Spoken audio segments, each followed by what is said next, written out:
हिमाचल प्रदेश में आम आदमी पार्टी के मजबूत होने का सिलसिला जारी है। आज पार्टी के वरिष्ठ नेता व दिल्ली के गृह मंत्री सत्येंद्र जैन की अध्यक्षता में कई जमीन से जुड़े कार्यकर्ताओं ने पार्टी का दामन थामा। क्या हुआ इस अवसर पर आयोजित प्रेस वार्ता में, देखें DID टीवी पर। आज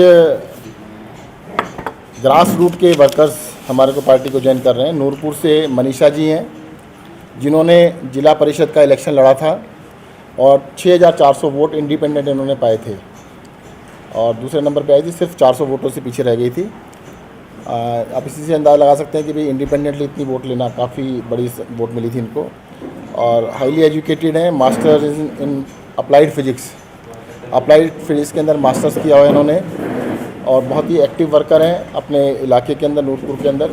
तो आज इन्होंने आम आदमी पार्टी को ज्वाइन किया है। साथ में इनके साथ कई सारे साथी हैं। दूसरा, इंदौरा से अशोक कुमार सोहता जी हैं जी, मैं सर। और इनको निकनेम इनका अशोक प्रधान है, अशोक प्रधान के नाम से लोग जानते हैं। 40 साल से ये कांग्रेस के बहुत ही एक्टिव वर्कर हैं। प्रेजेंटली ये SC विंग के कोऑर्डिनेटर हैं वहाँ पर कांग्रेस के, और पहले ST और ST विंग के को कोऑर्डिनेटर थे। तो ये ग्राउंड के ऊपर दोनों ही काफ़ी एक्टिव वर्कर्स हैं और अरविंद केजरीवाल जी की नीतियों से प्रभावित होकर ये दोनों, साथ में इनके कई सारे साथी हमारे साथ ज्वाइन कर रहे हैं। इन सभी साथियों की लिस्ट आपको अभी दे दी जाएगी। तो इनके साथ काफ़ी सारे लोग आज ज्वाइन कर रहे हैं। कांग्रेस और BJP दोनों पार्टियों के जो ग्राउंड पर जो लोग हैं, उनकी नीतियों से, भ्रष्टाचार से दुखी होकर अब आम आदमी पार्टी को ज्वाइन कर रहे हैं। BJP बिल्कुल भ्रष्ट पार्टी है, भ्रष्टाचार के अलावा कुछ करते नहीं है।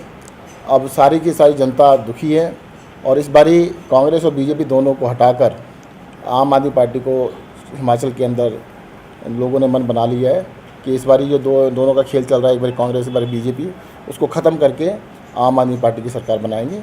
मैं इन दोनों का और इनके साथियों का आम आदमी पार्टी में वेलकम करता हूँ। आज की रैली, जिसे कह सकते हैं कि आज की रैली जो थी, एक्सपेक्टेशन से बहुत ही कम थी, बहुत ही हल्की रह गई है। कल मैं आपको सबको इनवाइट करता हूँ कि आम आदमी पार्टी की रैली को देखिएगा। कल जनसभा है, सीधा कोई हमारा रोड शो नहीं है, सीधा जनसभा है चंबी ग्राउंड के अंदर। कांगड़ा में चंबी ग्राउंड है, चंबी ग्राउंड के अंदर अरविंद केजरीवाल जी की जनसभा होगी। 11 बजे से टाइमिंग है। सभी लोगों को मैं इनवाइट करता हूं फिर से, जो भी सब लोग आइएगा ज़्यादा से ज़्यादा संख्या में अरविंद केजरीवाल जी को सुनने के लिए। देखिए, कल का जो जनसभा है वो जनसभा रखी गई है, उसके अंदर ज्वाइनिंग का प्रोग्राम नहीं रखा गया है, क्योंकि जनसभा के अंदर जब इतनी बड़ी संख्या में लोग आते हैं तो उसके अंदर ज्वाइनिंग के प्रोग्राम को मिक्स करने से थोड़ा सिस्टम गड़बड़ा जाता है। तो ये पूरा एक्सपीरियंस बता रहा है कि कभी भी बड़ी जनसभा के साथ ज्वाइनिंग को मिक्स नहीं करना चाहिए। कल की जनसभा के बाद हम आपको बड़ी बड़ी ज्वाइनिंग अगले आने वाले दिनों में दिखाएंगे। काफ़ी सारी बड़ी बड़ी ज्वाइनिंग जो कि होने वाली थी, कई हमारे डिस्कस किया कि हमने कहा भाई उस दिन करने में, क्योंकि सबको फिर महत्व नहीं मिल पाता है। जो इतने बड़े बड़े लोगों को ज्वाइन कराना है तो सब चाहते हैं कि इंडिविजुअली ज्वाइन करें, तो हम लगातार फिर इंडिविजुअली अलग अलग ज्वाइन कराएंगे। देखो क्या होता है कि दिल्ली मॉडल के अंदर जो भी अच्छी चीज़ें हैं, जो यहाँ पर लागू हो सकती है, उन सबको लागू करेंगे। पंजाब के अंदर भी जो चीज़ें अच्छी सीख रहे हैं वो भी लागू करेंगे। और हिमाचल की यूनिक अपने आप की कई सारी चीज़ें हैं जिनको हमें डेवलप करना है। जैसे एग्जांपल के लिए शिक्षा का मॉडल, स्वास्थ्य का मॉडल, दिल्ली का मॉडल बिल्कुल परफेक्ट है, जिसके लिए पूरी दुनिया तारीफ़ कर रही है। उनको दिल्ली से ला के यहाँ पर लागू किया जाएगा।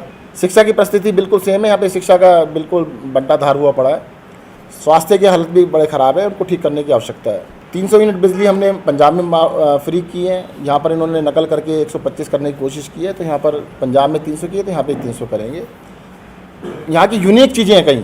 देखिएगा, यहाँ पर जो एग्रीकल्चर है, ये प्लेन्स की तरह से एग्रीकल्चर नहीं होता है, तो एग्रीकल्चर को पहाड़ों के हिसाब से उसको डेवलप करने की आवश्यकता है। यहाँ पर हॉर्टिकल्चर पे बहुत ध्यान देने की ज़रूरत है। तो हिमाचल के लिए कुछ चीज़ें जो है शिक्षा, स्वास्थ्य जैसे हैं, उनको दिल्ली से जैसे हमने सफल हो गए हैं, कुछ चीज़ें पंजाब से हैं, बाकी हिमाचल के अलग से किया जाएगा। देखिए, पंजाब जो हिमाचल के अंदर एम्प्लॉयमेंट के लिए सबसे बड़ी बात यह है कि हमारे को इकोनॉमिक एक्टिविटी को बढ़ाना पड़ेगा, सबसे ज़्यादा इकोनॉमिक ग्रोथ को देना पड़ेगा। जैसे मैंने आपको बताया कि एग्रीकल्चर इनकम को कम से कम 4 गुना हम कर सकते हैं। अगर एग्रीकल्चर इनकम को 3-4 गुना करेंगे तो उसमें एम्प्लॉयमेंट की बहुत ज़्यादा गुंजाइश है। इस बेरोजगारी को हम बिल्कुल पूरी तरह से ख़त्म कर सकते हैं। यहाँ पे हर इंसान को एम्प्लॉयमेंट मिल सकती है।